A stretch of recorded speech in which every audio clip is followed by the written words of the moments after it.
time live, so your first chance to ask him questions on our show. And in case you're not familiar with his work, you should definitely follow him if you don't. He is a geopolitical analyst for Atlas Global Strategy. He knows a ton about the Middle East and has had a very fascinating journey from Zionism to anti-Zionism. So we love to hear from him periodically. So thank you for joining us again, Shail. Always a pleasure. You two are my absolute favorites. And I don't say that to everyone. Check my other interviews. I'm always like, you're Well, okay, you're fine. yeah, well, thank you. And we'd like to pat ourselves on the back because it's the first time we've ever been early, ever. Yes. And it's probably the last time. So everybody, go ahead and. If you ask my husband, he'll assure you it's the first time ever in my life I've ever been early Yeah. for anything. Usually having an Israeli on does not guarantee being on time, so this is a miracle. Yeah. I love it. So we wanted to have you back because obviously things are popping off. I feel like they've been popping off in the Middle East for what, 2.5 years, or I don't know, 78, 79, depending on. But right now, the shit is hitting the fan in every possible direction, and but there's a very odd media blackout going on, right? Like, because every single country in the region has put on massive censorship, or has deployed massive censorship. But you actually, because you were born in Israel, correct, Shao? Born and raised. Right. So you have lots of people that you know. Can you tell us what they're saying about what they're seeing? Yeah, obviously I'm not there, so this is all very secondhand. I'm Yeah. sitting here in LA, very comfortably privileged. It is a bit hot here, but still. Um, but I'm on a lot of WhatsApp chats, and they're proving to be a much better source of what's going on than the news. The news is, uh, like you said, very heavily censored, and Israelis are increasingly treating the news jokingly the way people would treat it in North Korea or something. Like I thought you were going to say America. For real. yeah, no, it's much worse than America, and I'll tell you why. America has a lot of alternative sources of information, a lot of podcasts, a lot of hard-hitting news sites and channels and Yeah. whatever that are not everyone knows, but a lot of people can follow. And Israel has very few of them. A few of those. It's not they have none, but you can really list them on one hand, and they're very unpopular. You're kind of a traitor if you even talk about them. So there's like social pressure not to even mention them. So you're basically stuck with nothing but state media or corporate media, which is the same. And so there's just no alternative sources whatsoever, and So that's turned that's into a little bit of a joke. that's interesting that you say that, that there's a social stigma against it, but it doesn't sound like it's in here in the U.S. Like I think of like Alex Jones. It was always, oh well, that's just the crazy conspiracy. Is that what you're talking about? Is that what it's like, or is it like you're a traitor if you listen to this? Yeah, so we there are no Alex Joneses. There are people who are like Alex Jones, but they don't have shows that get that kind of popularity. Uh, but and the right fringe has more popularity. That's more legitimate in Israel. There's Channel 14, which is like much worse than Fox. They're total Nazis. It's insane. And I they're know. Yeah. yeah. Channel 14 has gotten notoriety abroad. I describe them as Fox News on meth. Yeah, it's so much worse than Fox News. No, It's so sometimes I'm crazy. watching, I'll be like, what on earth? Yeah, but there's no left-wing alternative to that. Like they're Okay. middle of the road corporate news. A lot of people consider already to be traitors and sellouts because they Okay. occasionally will voice criticism of Netanyahu, not so much of Israel, but of Netanyahu. And there's no left-wing channel. And yeah, if you read Haaretz, which is also somewhat establishment oriented as well. You're a traitor, and if you read 972 or something like that, Hmm. then that's really considered fringe, and you're a total traitor. It's not even part of those Wow. magazines aren't really part of the discourse Wow. in Israel. But having said that, there's a lot of bitterness and a lot of skepticism in Israel towards the government, towards the strategy, towards this war. But more than that, what I really see in the WhatsApp chats and just talking to my friends is mental breakdowns. My most calm, relaxed, rational friends are acting insane in the chats. People are talking about where can I get drugs. People are yelling at each other, cursing each other. It's just really been something to see. And my wife is Ukrainian, and she was telling me that when Ukraine was first bombed, the first few months, and no one got any sleep and all the pressure, people completely lost it. And that's what I'm seeing. And then she said that if it goes on long enough, people get used to it and it levels out. You know, you learn to live with the misery. And Israelis are for the first time living with misery. I just tweeted about it. You know, the Iranians have this strategy now of not only hitting targets but also disrupting sleep and disrupting regular life in Israel in a very systematic way. They don't want people to get more than, you know, to be able to sleep a good night's sleep. They don't want schools to be able to open regularly. They don't want the economy to be able to function regularly. And they're timing the missiles and using cluster munitions in such a way that it makes it impossible for society to function. And so far, it's been incredibly successful. And it really doesn't help that the government is always on there saying we've taken out 99% of their ability to launch missiles. And, you know, it's creating this disconnect that is leading to a lot of bitterness. And that's in Tel Aviv. In the north, it's much worse. In the north, the people had to evacuate during the height of the war. Hezbollah turned Kiryat Shmona and a couple of other areas into wasteland. No one lived there. The government promised them, you're safe, you can come back, we'll rebuild, everything will be fine. And now they're turning into wasteland again. So yeah, those people had not come back because they were evacuated for the first full year of the war, right? And then year and a half even. Yeah, and then so they had just kind of gotten back to probably with 6 months, 9 months, and now it's interesting because we keep getting these messages, you know, from alternative news, you know, the sources on X and whatnot, saying like the Hezbollah rockets are getting stronger. Their distance, they hit Ashkelon for the first time ever. The I guess that was over 200 kilometers, was it? I believe from there where they were shooting. They couldn't believe that they had hit that far. And so that's been really interesting because everybody kind of thought Hezbollah was done, right? And yeah, so there's two things going on with that. Israeli intelligence knew that Hezbollah was doing a lot better than they were telling the public about, Okay. so they knew that they were lying, but they were surprised as well Okay. by the ferocity of the attacks and by the ability of Hezbollah to adapt to the Israeli style of warfare. You know, what military planners always forget is that the enemy will always adapt to what you're doing and will always find ways around it. And Hezbollah had a long time now to sit and think about what went wrong last time, because it did go wrong. The last round didn't go the way Hezbollah wanted it to, even though they had some tactical successes, and how they can do better next time. And they also shared a lot of these insights that they had with Iran.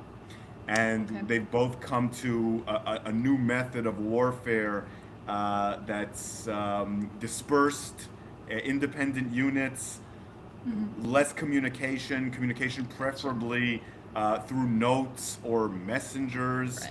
rather than electronic, all leading to small units that can move from place to place that are launching, all leading to the ability to launch under intense pressure, which we're seeing both in Iran and in Lebanon. And Israelis knew this, but they thought that the transition would be less successful. It's been very successful. And that doesn't mean that Hezbollah and Iran aren't taking a lot of damage, but it means that they've learned how to continue to function despite taking a lot of damage. And the Israeli society is not ready and used to dealing with the consequences of that. And that's turning into a real Achilles heel of the Israeli operation in both places. Right. Yeah, we see. I've been a strong critic of the IDF for a long time, um, but what we've seen them heavily reliant on, obviously, what they're always reliant on is their air power, and I do think that they have gotten. It's hard to even say it, but it feels like they've gotten even more belligerent. How's that physically possible? I don't know. Sorry, the UPS man is here, so the dogs are going crazy. But yeah, we've seen that in Lebanon. It's just nuts. And then they're telling us that they've hit 6,000. I think was the last time I saw 6,000 targets in Iran, but it's a little bit difficult because I think about, okay, well, what does that even mean? Because I remember that Israel hit 6,000, they dropped 6,000 bombs in Gaza in the first 5 days of the war. So what does that even, and now you're talking about what, 6,000 targets in a country that is, the size of 2 Texases. Is that even anything, right? I know it's a ton. But is it? Yeah, I know exactly what you mean. First of all, I would totally and completely ignore any numbers the IDF is releasing. Okay. They're meaningless. They're lying. They also don't know when they hit something successfully and when they haven't. And really, some of the videos that the IDF has released have been ridiculous. Like, one turned into a meme in Israel. They showed a headquarters of the Basij, the domestic repressive police of the Iranian regime, Mm-hmm. and how a bomb hit the guy who was guarding the door, and they showed that as like a big success. They said, "Really? You killed the guard?" Like, every Israeli in the IDF knows that the guy you put as the guard in the door is the least important person, the most indispensable nobody in the entire force. And they were like showing these videos of him exploding. People saying, is this one of the great strategic targets that you're talking about? And that's a successful hit. There's going to be other ones that aren't successful hits. And also, it appears a lot of the things Israel and the United States are hitting are decoys. That's why you might have seen memes of like hospital decoys, like inflatable hospitals. So Wow. Israel will bomb that. Yeah. So yeah, they're hitting decoys. They're hitting civilians. Sometimes they have the coordinates off. Maybe it's intentional. I don't know. They're hitting people who don't matter, like this poor guard, or maybe not poor, maybe committed crimes. I don't know.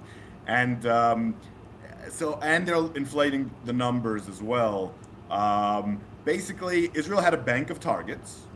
Some of them were very important targets that they collected through Iran, and there's no question about this, has been heavily infiltrated by the Mossad and the CIA, right? Yep. They had a bank of targets, and they hit those targets in the first few days. And some of those targets really hurt the Iranians. But having said that, Iran is ready for that. They knew that this would happen. They don't know exactly what's in the bank of targets, but they can more or less guess, right?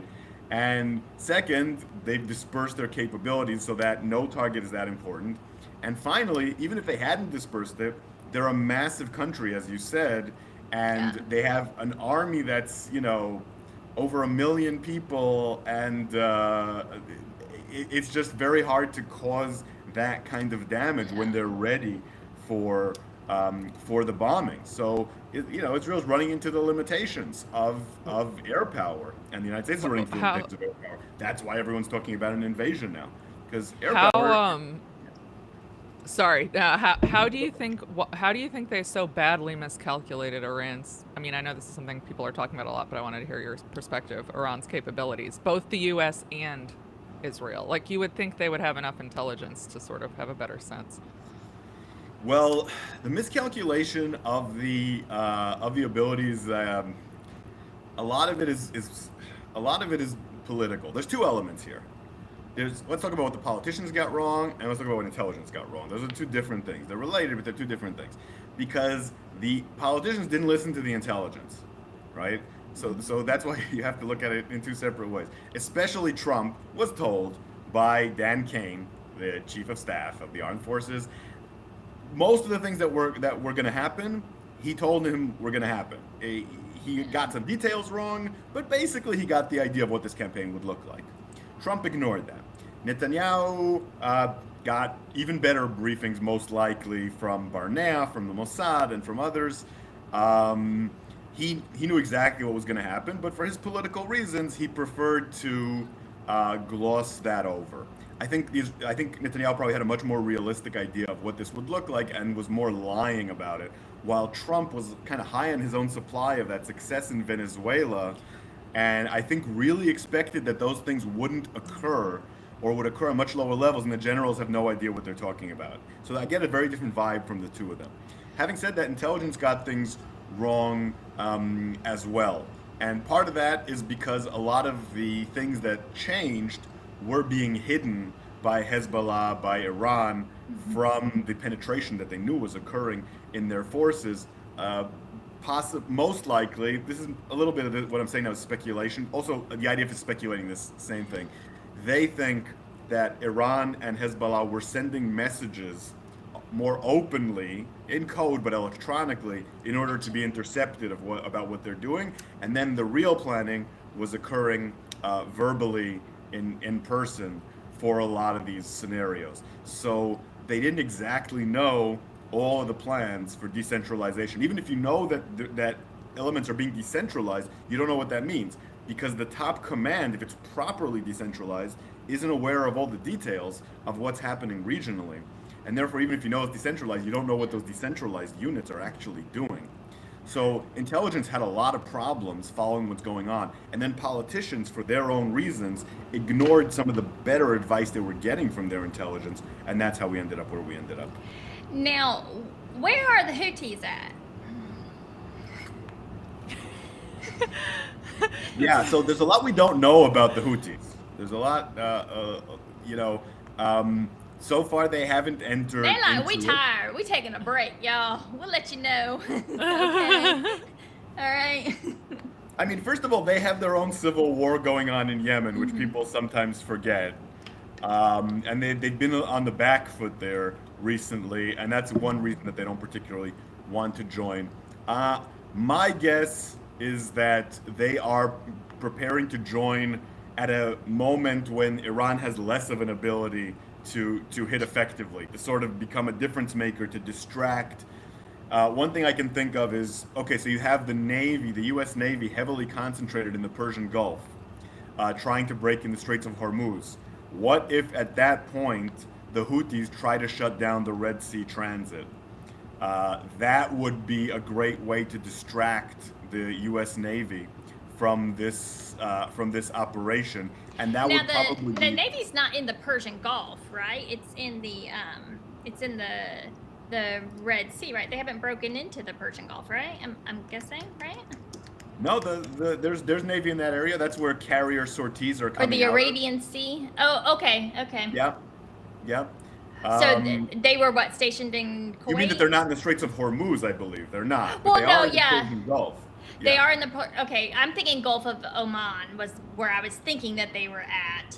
I didn't think that's that they part had of the Persian Gulf area. Okay, so, well, I guess there's past the Strait of Hormuz into, like, the actual Gulf area. They are not, correct? Right, absolutely. Right, I mean the region. You're absolutely correct. Okay, I mean the general region. But you can't operate in that theater and the Red Sea theater at the same time. Some air assets can, but it's a real distraction. And my guess is that they'll spring that at the right moment. Now would not be the moment to do that, because that would give them planning. And you see how badly the U.S. is reacting to situations. They did not have the assets on the ground for this operation they're planning on the Karg Island. So what Iran might be thinking is that if the Houthis spring a trap in the Red Sea at the right moment, it'll discombobulate the U.S. Navy and have them move assets elsewhere. And then also, at that moment, they can add missile launches if missile launches are softening from Hezbollah and from Iran. So I think the moment for their joining isn't quite as fortuitous as it will be later. Yeah. And I think that's ultimately what's going on. And some people in Israel agree with me. This is all speculation. This is not based on intelligence. people have had a very difficult time predicting what they'll do, but I'm guessing they're saving themselves for that. And then we'll see if they've also learned lessons from previous failures, because they never really did a lot of damage to Israel, and will be able to do more to close the Red Sea for longer and hit Israel with more firepower. They certainly will have tried to learn from past mistakes and will try to be more effective. Do we know anything about their missile numbers, like how many they have? Because certainly the other problem that's occurring right now is the interceptor missiles. They're running very, very low on all the the THAAD, the Patriot, all of them. Where the stockpiles are low. We don't know what they're at, but we do know that they're low. And so, do we have any idea what the Houthi stockpile numbers are? Has anybody ever infiltrated them? I'm sure someone has, but not super successfully, as far as I know. Yeah, the numbers I've seen thrown around for them are between 2,000 and 3,000. Mostly low quality, but still. And they may have also gotten some indigenous capability to manufacture. Everyone else has, it seems. Right. So, and of course, you mentioned the element with the interceptors, and I should have talked about that when I talked about the fortuitous moment. If they start launching when the interceptors are gone, that also can be incredibly useful. And the big X that no one I've talked to has any answer to is, are the Iranians able to hold anything in reserve for that moment? Because it looked like they were running out, and then they escalated the number of attacks somewhat a few days ago. Now it's gone down again, although they're using clusters, so it's doing a lot of damage and problems. And we really don't know what their calculations are. Are they, they're clearly tempering it off because they do have some limitations on the number, but do they have some big reserve that they're holding for the right moment or not? We really have no idea. Right. Yeah. Also, I know that, so I was reading last summer that, Mossad had infiltrated the IRGC to the tune of something like 2,000 to 3,000 agents, perhaps, or at least that's what they executed last summer. And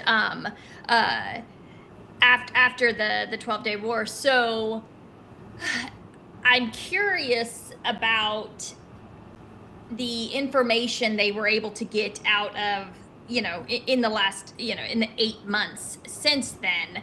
And then also Iranian territory, for those who don't know, it's extremely mountainous. It's a very mountainous country. And I'm guessing that most of their missile storage is in those mountains, correct?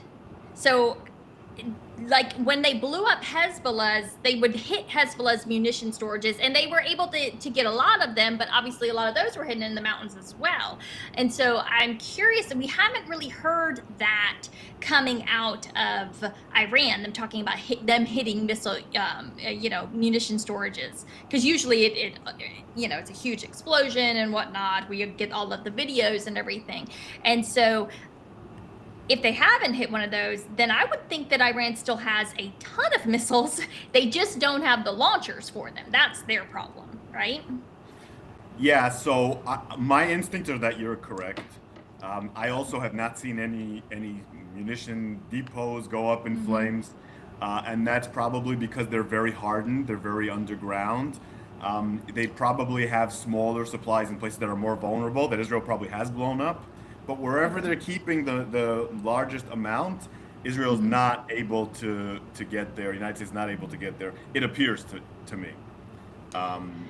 As for launchers, one of the things that we're seeing is that Iran's proving more adept at improvising launchers and protecting the launchers that they have. And these mountainous areas that you're talking about really help with that. So Israel identified the launchers early on as the Achilles heel of the system that Iran has, and it probably is, but they haven't been able to exploit that anywhere near as much as possible. And that's where the jokes we talked about before come from. Israel said early on that 90% of the launchers had been destroyed, and then they keep destroying launchers, and this keeps happening.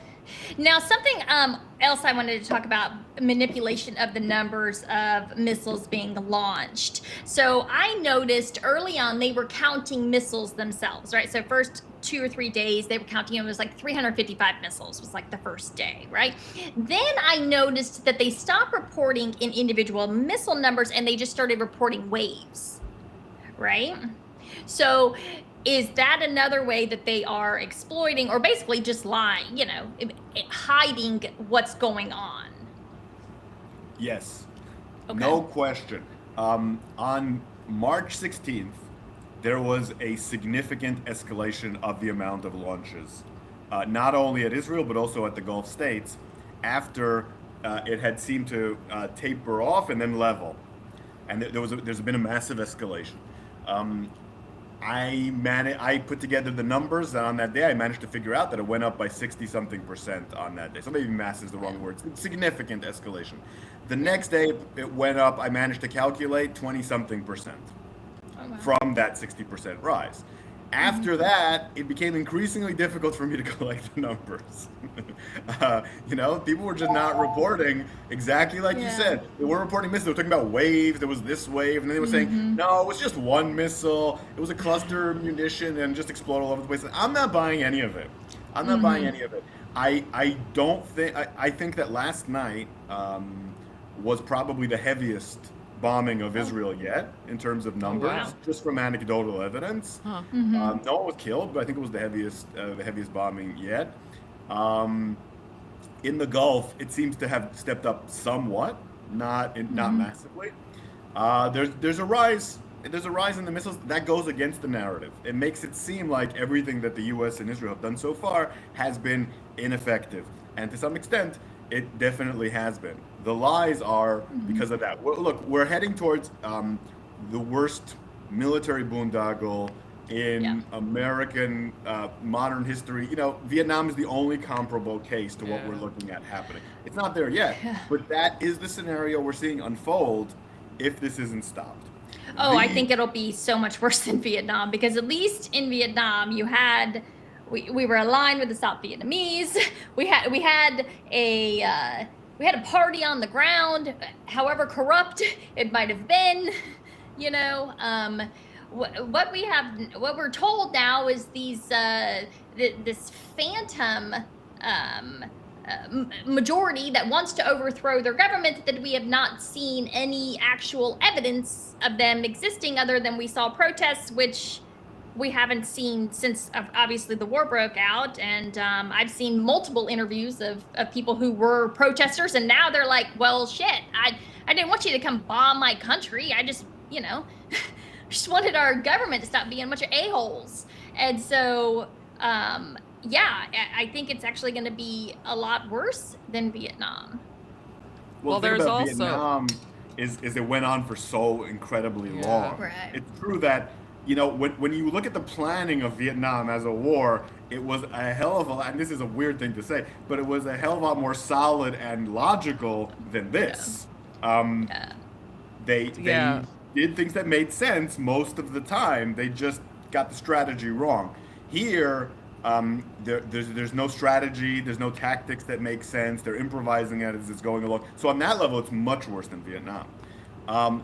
Thing about Vietnam, though, is it went on for 13 years of involvement. And, do you think there's a potential for nuclear escalation to nuclear catastrophe? Well, Iran, and for their eternal regret, most likely, do not have nuclear weapons. Yeah, I know. I'm more worried about Israel getting desperate and. Israel. Okay, so I've been coming at from the critical view at Israel, but let me push back from the other side. There's definitely an exaggeration among people who don't like Israel. I'm thinking about like Alon Mizrahi and other people. I don't know what you're talking about. Like no, I'm actually not talking about you guys. I'm talking about people who are more insane than you guys. There's a tendency among certain people who don't like Israel to act as if Iran is annihilating Israel right now, and Israel's about to collapse, and out of desperation, they're going to do the Samson option or something like that. None of that is true. It's everything I said about Israeli society being in shock by all these missiles, I stand behind. But Israel is a very tough country, and it has all sorts of plans for how to handle eventualities. And even if the fire hitting Israel would multiply exponentially, Israel wouldn't be in danger of collapse. Everything I said about you can't knock out the Iran from the air. You also can't knock out Israel through missiles. It works both ways. In order to destroy Israel, you would have to invade Israel, or nuclear weapons as well. You would have to invade Israel. Iran doesn't have anywhere near the ability to destroy Israel. What it can do is cause a lot of harm. Not enough harm that Israel would even consider using nuclear weapons. Now, the only way here's some. Oh, sorry. Go on. The only way I could imagine nuclear weapons being employed here is if Trump loses it and decides to use tactical nuclear weapons because they're not strategic nuclear weapons. Like someone asked me about that, if I could say that he definitely wouldn't do that, and I absolutely could not say there's no way Trump will do that. That's the only way I can imagine it happening, because he would say, well, it's not real nuclear weapons, it's tactical, which on some level is true. So I can imagine that happening. Israel's not going to use nuclear weapons in this conflict.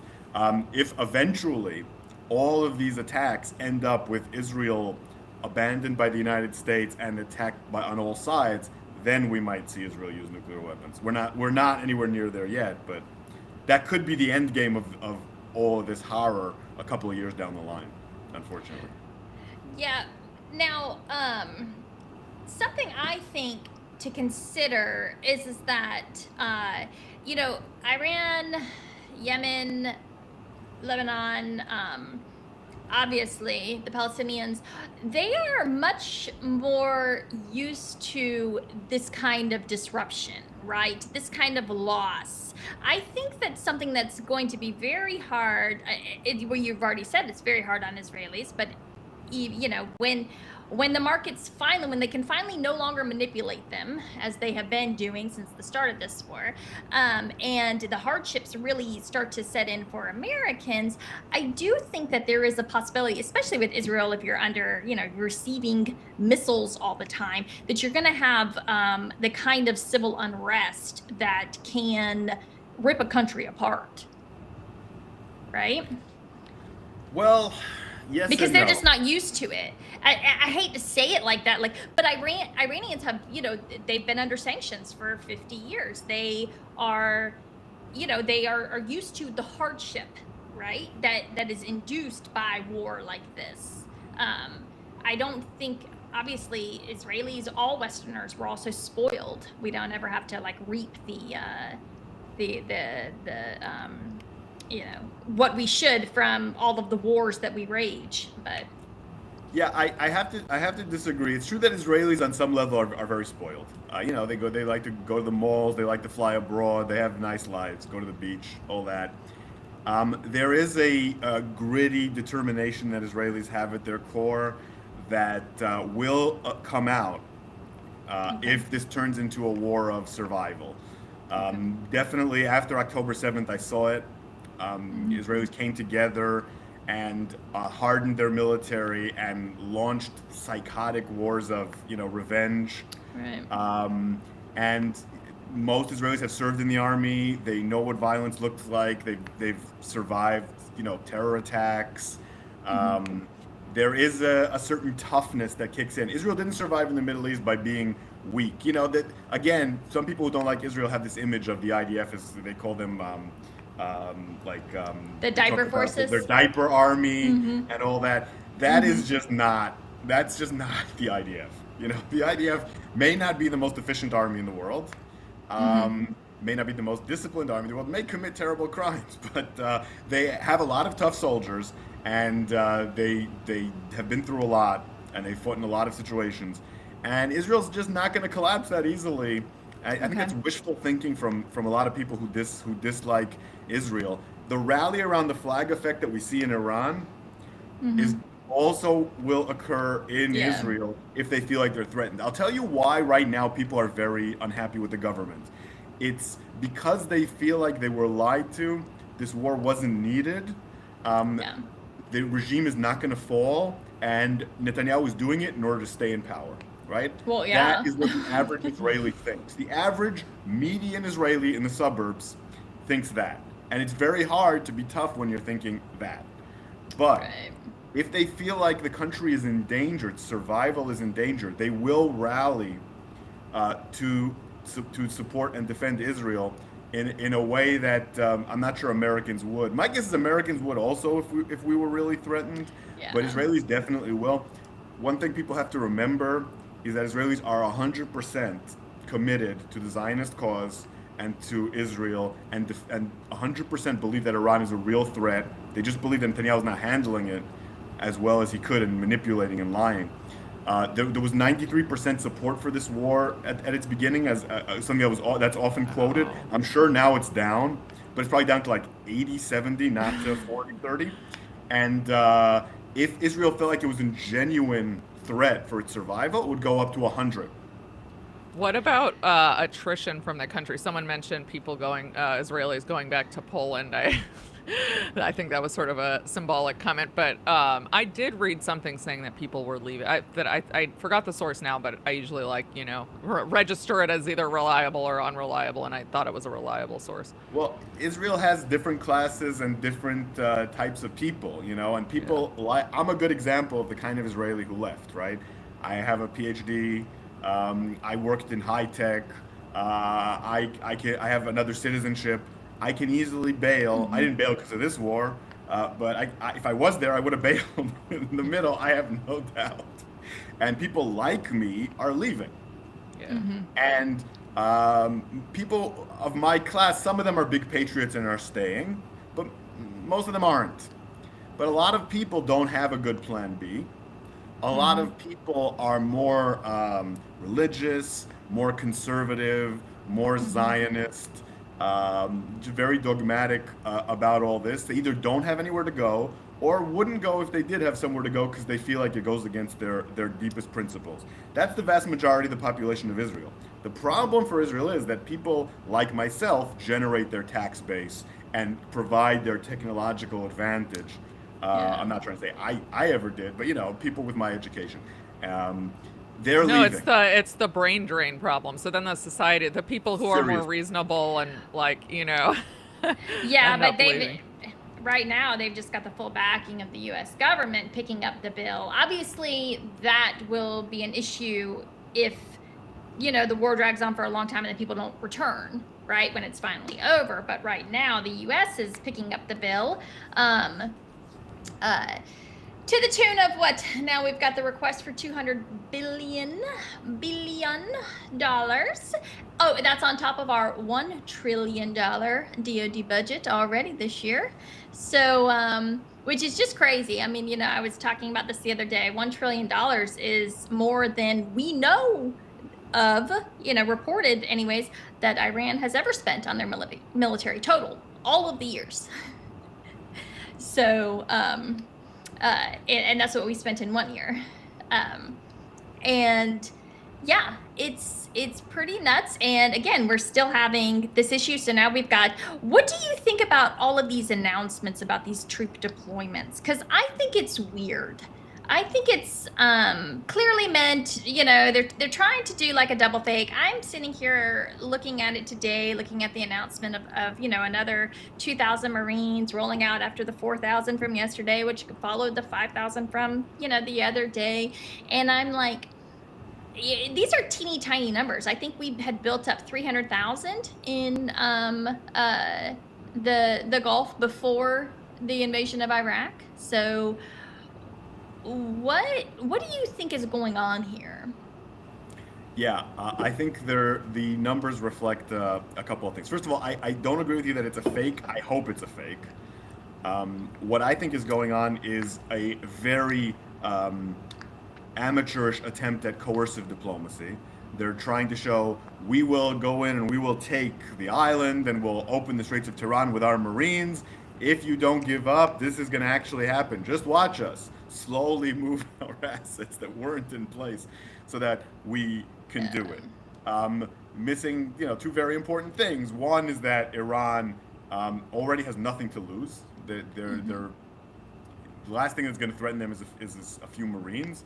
And second, that militarily speaking, like you said, that's nothing compared to the military that Iran has, right? They have 1.6 Right. million personnel, I believe. That's not a lot. Of course, No. Semper Fi and all that. They're very good fighters, but they It can't doesn't. do. Yeah. Amphibious invasions, people like you need a minimum of 3 to 1. Okay, like that's general. That's just kind of like basic 101 military strategy. I did a lot of reading on this when I was reading about whether or not China would ever invade Taiwan, and it's just it is incredibly difficult to pull off an amphibious invasion. Yeah, the island the U.S. can take. I don't know how it will take a while, but they can do it. Islands definitely that's plays to the strengths of the U.S. military. But if you have a bridgehead on the mainland of Iran, the danger there, of course, like you said, you need 3 to 1. Why? So that you don't get pushed back into the ocean. The danger is that they get pushed back into the ocean. The danger is you end up with a catastrophe where every single Marine there gets killed, aside from who they can evacuate in one way or another. That is a real danger, and that's why I think we're not going to see that kind of landing until a much larger force is put down there. So what's most likely is what was reported in Axios today. It makes a lot of sense to me. They're planning to get rid of the threats around the island, then take the island, then threaten to invade the mainland, and in the meantime negotiate coercively to try to get a good deal out of Iran. A terrible plan on every level, for the obvious reason that plays into their strategy. What's the Iranian strategy? The Iranian strategy is to bleed the international economy dry. Every day that goes by plays into the hands of Tehran. This idea of taking a month now to take over the island and then only starting negotiations, which will take months, is exactly what they want.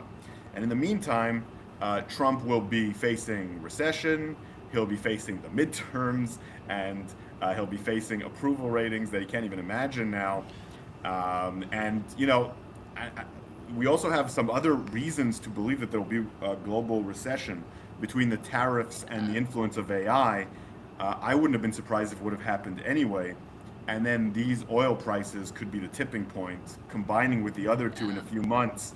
It's a really terrible scenario that will, what's he going to do when he spends those 200 billion and he needs to ask for more when we're in recession? It's just I think one positive, I guess, that could come out of this is that people could finally revolt against the AI, which I am not a fan of, and I'd like to see some of those centers get burned to the ground. But side point, I think number one, and I've said this about Gaza. The same is that what's in it for the IRGC to negotiate, right? Like, they've already said they're going to kill everyone, right? They've already said that the only thing, Israel has said, which I think everybody thinks that Israel's calling the shots here fairly. I think that is a fair assumption.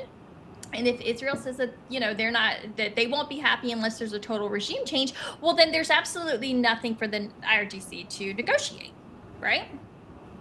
So that's a problem, because now you've given them, there's nothing in it for them to be reasonable. I say be reasonable, but to come to the table, there's what's in it for them. Because you guys, number one, you have no honor. You have now blown up peace talks twice. I mean, they sucker punched. It's so enraging because you have just torched all credibility. So who's gonna even talk to you to begin with, Trump? They put out, the Wall Street Journal put out something earlier today that said Trump is trying to talk to Iran and there's no one to talk to, and it's like, well, no shit, Sherlock. Even if there was somebody to talk to, number one, they're not going to tell you who it is. And number two, they wouldn't talk to you anyways because you're an asshole, all right? And that's been really frustrating because it's like the only off ramp, it seems right now anyways, is for us to just leave, which I would be totally cool with. I'm like, just leave. But something that earlier, there was an admiral, he's running for the Senate up in Iowa. He was the admiral for CENTCOM for Africa. And here, let me find the post because it was it kind of depressed me a little bit. I'm not going to lie. He said, Mr. President, please do not put a detachment ashore in Iran. Every war game ends badly for the invasion force, Iran's civilians, and the world's economy. It is a quagmire without end. Call victory and leave. This is Admiral Mike Franken. Did you see this post? He posted it at 1:30 this afternoon. But yeah, this was the guy who was the head of of the Navy's, of CENTCOM for the Navy, and he's like, this is a terrible idea. And yeah, this guy's not the one calling the shots. We had Joe Kent come out bravely, and he just said it. He said Israel's calling the shots, and I couldn't be behind it, and I think he's right. Someone asked why Elon Musk has remained so silent about this war. He was strongly against it in the past and often mockingly mentioned how Iran positioned his country. Because he watched Charlie Kirk take a bullet to the neck. Yeah. I think Musk is concerned about either annoying Trump or annoying a lot of his white power-oriented base that are against this war. So remaining silent is probably a good idea. Also, he's probably still smart enough to know that this is going to be a complete and total failure, and doesn't want to be associated with it when the shit hits the fan. So I would assume that's definitely part of it. What was the earlier part of the question? I'm trying to remember. Why has he remained so silent about the war? No, before Musk. That was it. That started with Musk. What was I was on a rant. Oh yeah, Sorry. she was talking. Wait, you were talking about Joe Kent, right? Oh yeah, Kent. Oh, did you agree? Do you agree that Israel's the one pulling the strings, calling the shots? Oh, absolutely. I mean, basically what's happening is Israel does what it wants when it wants, and the United States follows. And the only time when there was some pushback was with those gas fields in Iran. And the reason for that is just because he got a phone call from the Qataris saying that Israel has to stop. Because I didn't know this at the time, but apparently 2/3 of those fields are owned by Qatar. So, So that's why the Qataris called. The Qataris are the only people who have, and the Saudis are the only people who have some comparable influence. Clearly less, but a good amount of influence on Trump, and that's it. But Israel barely asks the Americans for permission. Like there was this whole debate. People were saying like, did Israel coordinate with the United States or not? And a lot of these people like Dan Shapiro and others who know how the system works said, there's no way they didn't do it with coordinating. And I'm thinking that's not really how it works anymore. I think Israel informs that they're going to do. That's their version of coordinating. Say we are going to bomb. And then the Americans are informed, but they don't sit around consulting with the United States because they know that a lot of the things that they're doing, especially when it comes to the infrastructure of energy, are completely against the U.S. national interest. It's not just that they're not, there's differences. They're working against the U.S. national interest. I can't stress enough that the most important factor for the United States in this war is the price of oil. There's nothing more important than that. That's why everyone's watching it. That is what is going to force Trump to surrender at some point, and what might bring us all into a global recession. It reminds me of like Americans are so self-involved, although so many people on this earth are. So I don't know. But like in Vietnam, the only thing that really caused people to rise up was the draft. Like once it really hits home, it's not enough that like schoolgirls are getting their heads blown off. Yeah, empathy for civilians on the other side is not much of a motivating factor. I've learned that the hard way. Yeah. No one Dan cares. asked if Iran will accept the ceasefire from Trump. Is it even legit? What ceasefire? Is this brand new? Is there like? Yeah, I was like, was there breaking news we missed? Yeah. Is there breaking news? Let me see. Sorry, I'll look. Dan said he just Truth Social posted an hour ago. Okay, so here's breaking 911 says we can have dialogue, but I don't. Oh, no, he's saying I don't want to do a ceasefire. You don't do a ceasefire when you're literally obliterating the other side. We're not. So he was on Truth Social, is what you're saying. Let me go over That's there. what Dan says. He just Okay, Truth let me Social see. posted about an hour ago, He's which is so about when we started. freaking. He's so Dumb. Okay. We are getting very close to meeting our objectives as we consider winding down our military efforts in the Middle East with respect to the terrorist regime of Iran. Number one, completely degrading Iranian missile capability, launchers, and everything else pertaining to them. Number two, destroying Iran's defense industrial base. Number three, eliminating their Navy and Air Force, including anti-aircraft weaponry. Number four, never allowing Iran to get even close to nuclear capability and always being in a position where the USA can quickly and powerfully react to such a situation should it take place. Number five, protecting at the highest level our Middle Eastern allies, including Israel, Saudi Arabia, Qatar, UAE, Bahrain, Kuwait, and others. The Hormuz Strait will have to be guarded and policed as necessary by other nations who use it. United States does not. If asked, we will help these countries in their Hormuz efforts, but it shouldn't. So this is all just bullshit because that's the problem is that he doesn't get to decide when this war ends, right? Clearly, Iran can still launch missiles and they're not going to stop, right? So I don't even know what that's about. I mean, if he's going to pull out, great, but that's not going to end the war, right? No, and hard to sounds me taco like when you need the other side to agree, right? He's used to tacoing all by himself, and this is the first time he's actually had to ask somebody else, and they're gonna throw up, their freaking middle fingers, probably, I guess. So I don't even know. I'm so done with administration via Truth Social. Right? Because I'm like, who are you even communicating to? It's so unprofessional. Every day it's something new, some long rant, and it's, in delusion. I mean, half of that was just delusional. Oh, yeah. Well, so we're done. We don't need this. Yes, we do need the Strait because our oil is traded on the world market. So if the Strait isn't open, okay, then all the oil that we produce, which still goes onto the world market, is, the price goes up. That's just not how oil markets work. And he knows that. That's the thing that pisses me off is he knows that. But he knows that his base doesn't know that. His base doesn't understand how the oil is traded. So they think, oh, well, we produce all of our own oil. And so that's, well, we're good. And no, sorry, babe, it's not the way that it works, right? Oh, so now we're going to nationalize the oil industry? Okay. Didn't we just literally take out Venezuela for that? So, or Maduro. But obviously that messaging is for his base. Who don't understand what's going on.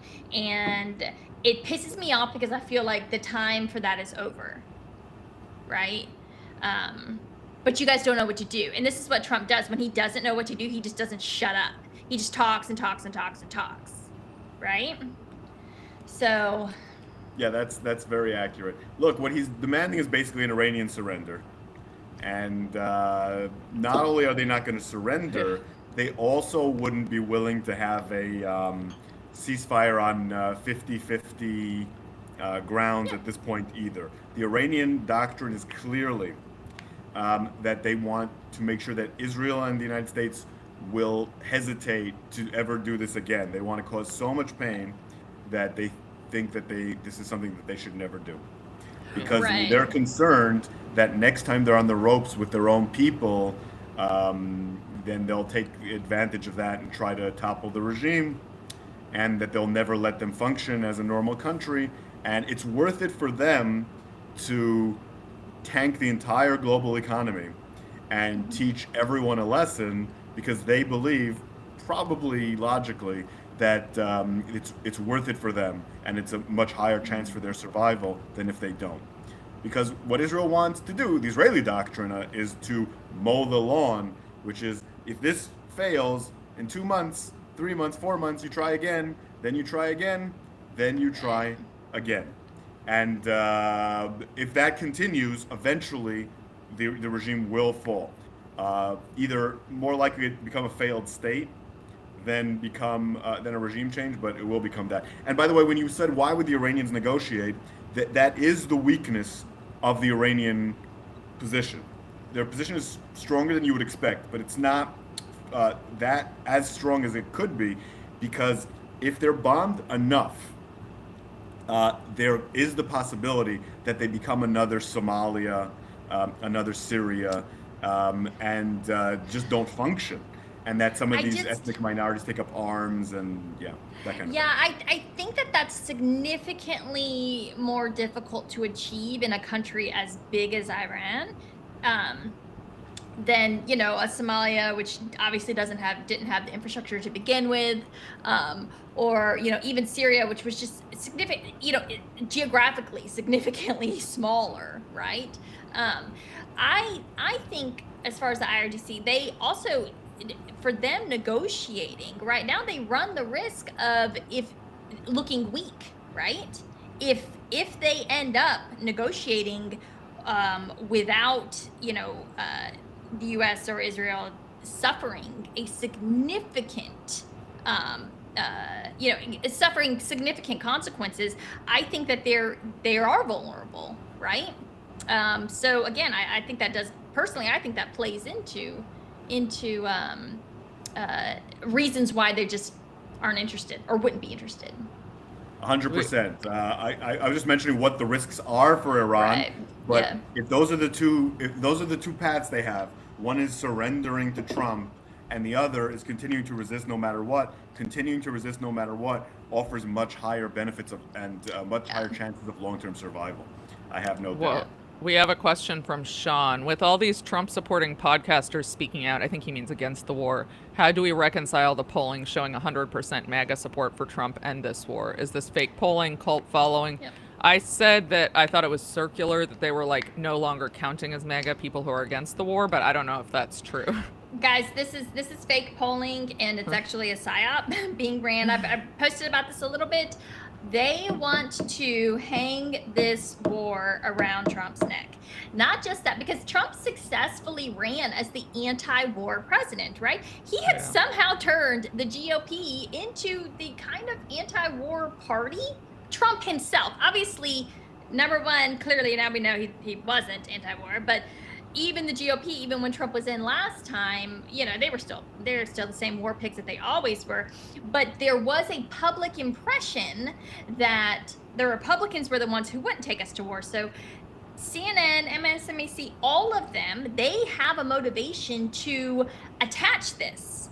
What we have seen, and also it centers the war, all the decision making around Republicans. It hangs it around their neck. Right? Democrats don't have to push back at all. We've seen zero pushback from Democrats in any meaningful way. I mean, you know, we've gotten a couple sound bites from Elizabeth Warren, right? Bernie Sanders and whatnot. That's it. I mean, it's been so pathetic, right? So they want to make sure they hang this around Trump's neck without forcing Dems to actually do anything.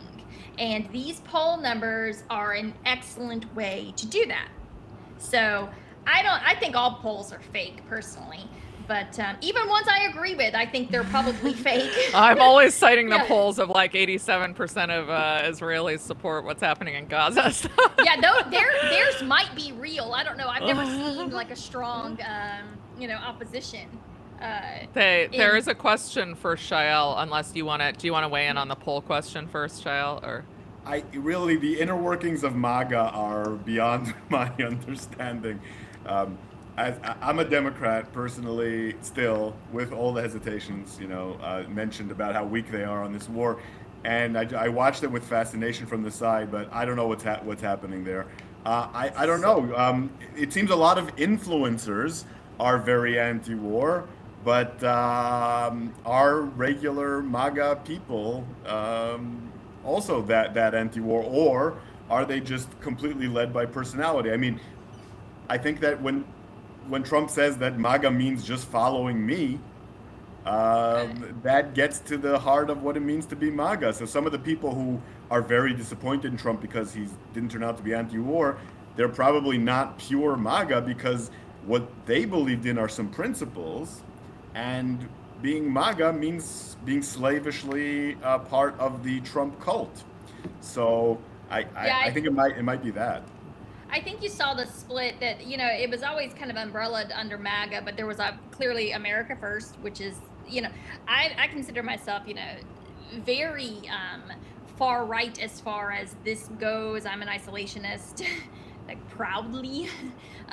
You know, we can do some trade, maybe a little bit. I don't even know how I feel about that, to be quite honest with you. Not too much. Yeah, not too much. Don't get crazy with it, all right? We will cut you off. Okay. But no, other than that, I'm a total isolationist. And so I think that there's the America First, and that splintered off of MAGA. That was probably about 30% though, right? So you still got 70% of the original days. And that is a cult of personality right there. So it doesn't matter what he says. They love him. And what's very weird is he's not even, if you watch videos from him from like 2015, 16, 17, he's not even the same person I was anymore. gonna say that. Yeah, I know. I know. What do you think the sad. differences are? I'm curious. Well, I think it's mental partially decline. dementia. Yeah. Yeah, there's senility. I don't know. Someone did ask you, Shael, if you think Bibi is dead. I No, think the Bibi press is- conference kind of. Bibi is not dead. You are going to hear a lot of disinformation from pro-Iranian sources and just people who want traffic that this person's dead, that person's dead in Israel. I would just not believe any of it. It's not that it's impossible, it's just that it's very unlikely. I heard Ben Gvir was dead. I heard Netanyahu's brother was dead. Me then I heard too. Netanyahu was dead. I heard, a lot of them. I just assume that they're all not true. In the case of Netanyahu, I have a friend who works in his office, so Yeah. he was laughing at that. I think he would not have been laughing if Netanyahu was actually dead. He would have lost his job. So I knew that there was a lot. These are conspiracy theories. This Iran wants to sow confusion, and they wanna pretend that they're doing a lot more damage to Israel than they actually are. And then Israel wants to pretend that they're not doing anywhere near as much damage as they actually are. So you have to be very careful. Everyone's lying.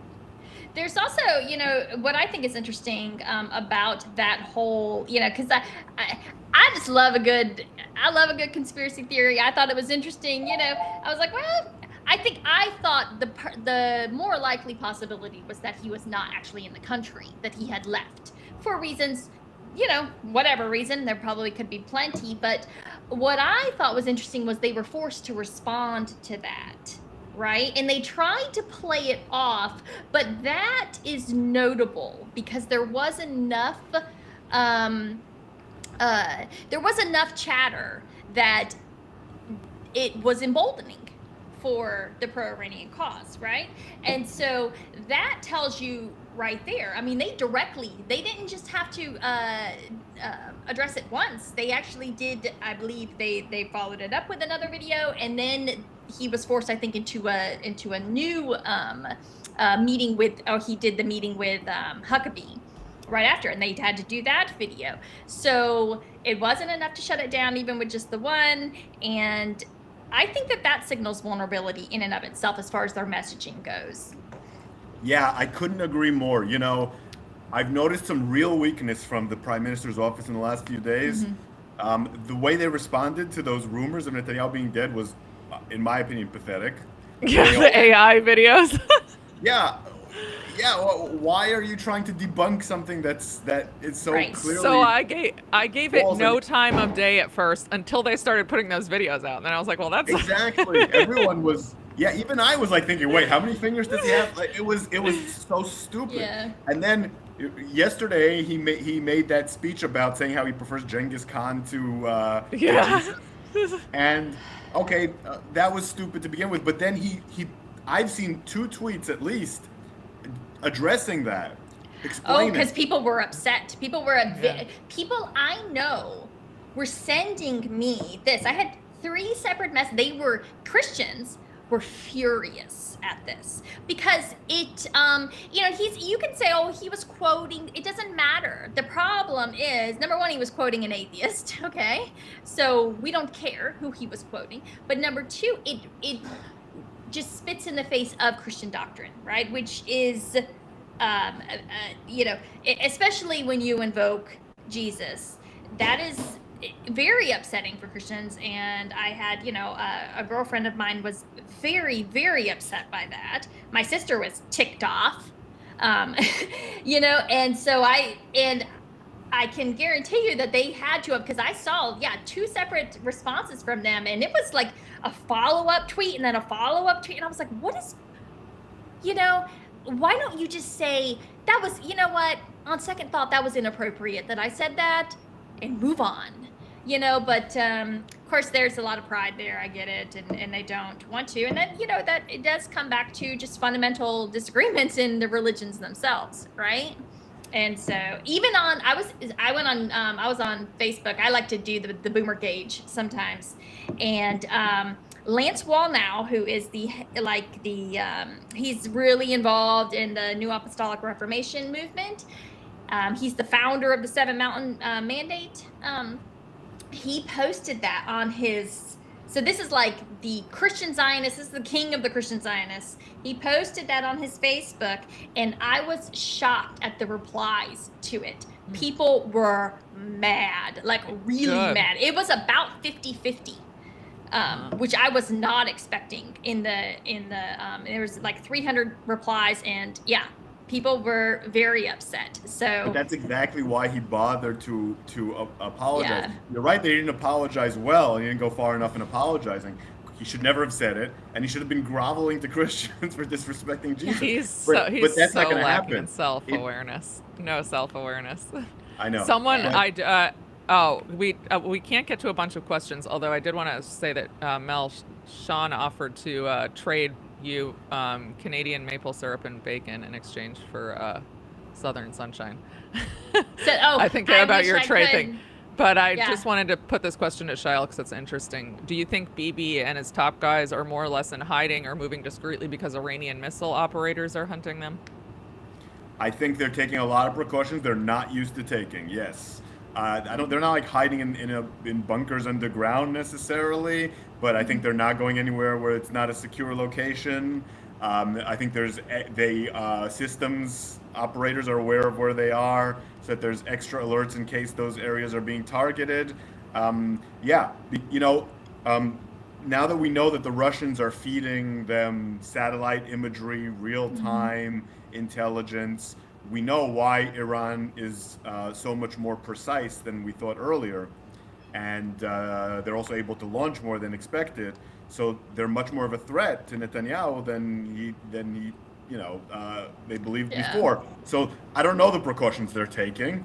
They're very top secret, but I have no doubt that they've never taken precautions like this before. They've never had reason to take precautions at this level before. He's scared, and the defense minister Katz is scared, and Ben Gvir, some of the others that they've singled out as possible targets are definitely, Okay, so let's wrap it up and give us a 96-hour prediction. So that's, 4 days. What's going to happen over the next 4 days? The launches are going to increase. The bombings are going to increase. The price of oil is going to increase. What did it close at today? Did anybody see? Let's see. I saw it was like 97, 98. 98. Right? 98. Yeah. And then what's the Brent? It's 112, I think. Okay. Yeah, 112. Yeah, so that's gonna keep rising. The capacity for the oil capacity is probably gonna be harmed, somewhat degraded over the next few days. More troops are going to move in, and there's gonna be a lot of threats and bluster talk from Trump about this invasion, but not much will change over the next 4 days because they're doing this long-term operation that will take cleaning out the straits and preparing for a landing on the island. That's going to take weeks, and only then will they start negotiating. So I don't think there's that much to predict. Oh, another thing I can predict is that Israel will kill some official and make a very big deal out of it. You know, the head of subwoofer intelligence for northeastern Kurdistan. You know, and they'll talk about what a great The head achievement of that is, because they don't have any other- Thingamabob production. Yeah. Yeah, that will. Yeah, so. And Israeli society will continue to show cracks, and but the real decision time is not going to occur for another month or two. Okay. Yeah. So, all right. Well, we shall see. We shall see, and we will have you back sooner this time than later. Yeah, it's been too long. Yes. Always a pleasure.